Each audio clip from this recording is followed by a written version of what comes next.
kami lihat memang harus ada perbaikan yang serius di rumah sakit pendidikan. Bagaimana secara keseluruhan si peserta didik program dokter spesialis ini itu harus selalu bekerja atau belajar diawasi oleh gurunya. Jadi tidak boleh dia dilepas begitu saja. Nanti kami akan perketat karena itu tadi yang disampaikan Pak Rektor. Kami sering dengar tuh bahwa konsulennya tidak mengajar mereka, yang ngajar malah seniornya. Itu serius itu dan itu harus perbaiki. Khusus untuk anestesi, karena ini kejadian di Semarang dan kejadian di Bandung, kita lihat begitu prodinya kita tunda, itu rame malah program layanan anestesia, bukan pendidikan anestesia. Jadi begitu kita hentikan PPDS anestesi untuk hadir di rumah sakit Kemenkes, ketahuan tuh ternyata bahwa banyak dokter anestesi yang tidak bekerja di rumah sakit. Saya mulai mengamati bahwa ternyata yang melakukan pekerjaan anestesi di rumah sakit di ruang bedah adalah PPDS-nya. Dan ini bukan hanya buruk untuk pendidikan, ini sangat buruk untuk patient safety. Dan ini kejadian ini terjadi. Ya, jadi saya serius akan memperbaiki cara kerja dokter-dokter anestesi bahwa di seluruh dunia demi patient safety, sejak pasien masuk ruang operasi sampai keluar, itu dokter anestesia harus selalu ada di situ. Ya, karena kalau terjadi apa-apa, pasiennya bisa celaka. Di Indonesia ternyata prakteknya banyak yang keluar, begitu sudah tidur langsung keluar itu dokter anestesinya. Jadi praktek-praktek seperti ini berbahaya sekali dan tidak mengikuti standar dunia untuk best practices. Ini ketahuan pada saat kita bekukan sementara itu prodi anestesi di Rumah Sakit Karyadi dan Rumah Sakit Hasan Sadikin. Dan saya dengar ini terjadi hampir di seluruh rumah sakit pendidikan. Jadi yang mengerjakan pekerjaan konsulen dokter anestesi adalah PPDS-nya, adalah muridnya. Jadi sangat berbahaya. Jadi saya akan sangat serius memperbaiki pengawasan baik dari kerja dan jangan sampai si dokter PPDS ini bekerja secara berlebihan dan dia tidak dibayar. Yang dibayar tetap dokter anestesinya, tapi yang kerja itu PPDS-nya. Jadi praktek-praktek seperti ini nanti akan secara keras kita perbaiki agar dokter anestesinya lah yang harusnya bekerja, PPDS-nya melihat dia bekerja, atau kalau pun PPDS-nya diberikan kesempatan hands-on, harus ada dokter anestesinya di sana.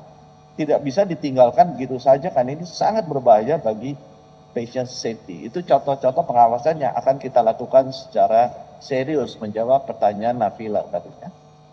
Menjawab pertanyaan Linda dari Jawa Pos. Ya. Pak, itu konsulen nanti gimana? Kan sibuk dia sambil bekerja, kok masih ngajar? Memang tugasnya atau pendidikan dokter spesialis ini pendidikan profesi ya, pendidikan keterampilan. Jadi memang si peserta didik itu harus melihat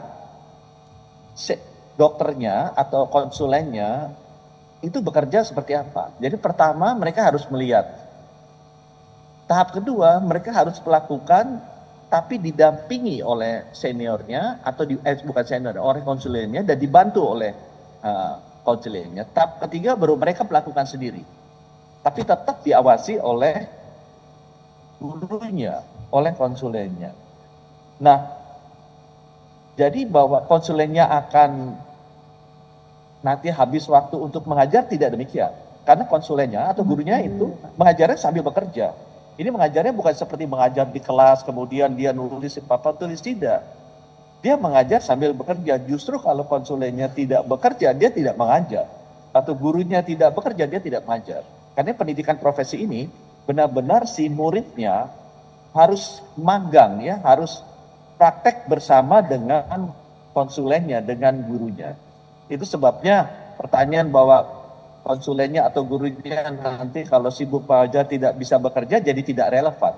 Ini berbeda dengan pendidikan akademis. Ini adalah pendidikan profesi di mana konsulen atau gurunya itu mengajarnya dengan bekerja, memberikan contoh pekerjaannya seperti apa.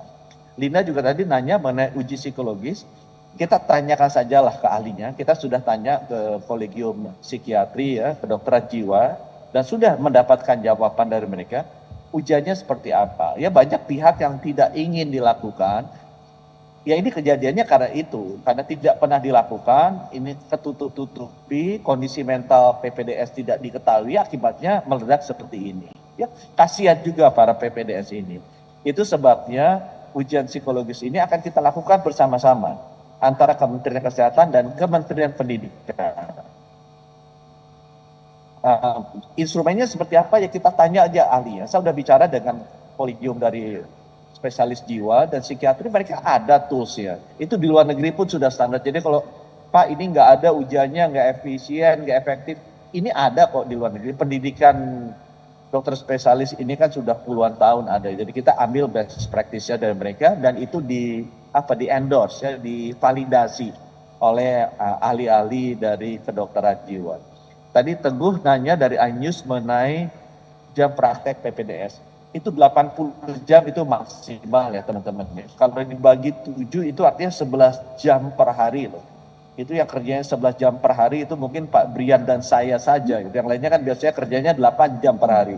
Ini 11 jam per hari ya. Jadi ini sudah banyak sekali waktunya mereka. Jadi ini tidak boleh dilebihi. Dan kalau bukan berarti satu hari 11 jam, kalau mereka jaga dan ada kasus emergency boleh naik sampai 14 jam atau 15 jam, tetapi besoknya harus segera dikurangi. Itu juga praktek-praktek standar yang di luar negeri dilakukan seperti itu. Sehingga dengan demikian keletihan mentalnya para dokter ini bisa dijaga ya. Karena kan pendidikan ini bukan hanya pendidikan fisik ya, tapi ada juga pendidikan akal, pendidikan hati, dan pendidikan jiwa. Jadi saya berharap kasta-kasta pendidikan yang diberikan ke dokter spesialis ini bukan hanya pendidikan keterampilan fisik, bukan pendidikan kepintaran akalnya dia, tapi pendidikan juga integritas tadi yang Pak Brian sampaikan dari hatinya, dan juga paling penting adalah pendidikan para dokter-dokter ini harus tahu mana yang benar, mana yang salah, yaitu pendidikan jiwa. Jadi kombinasi pendidikan di tataran fisik, di tataran akal, di tataran hati, dan tataran jiwa ini keempatnya harus dilakukan. Terima kasih.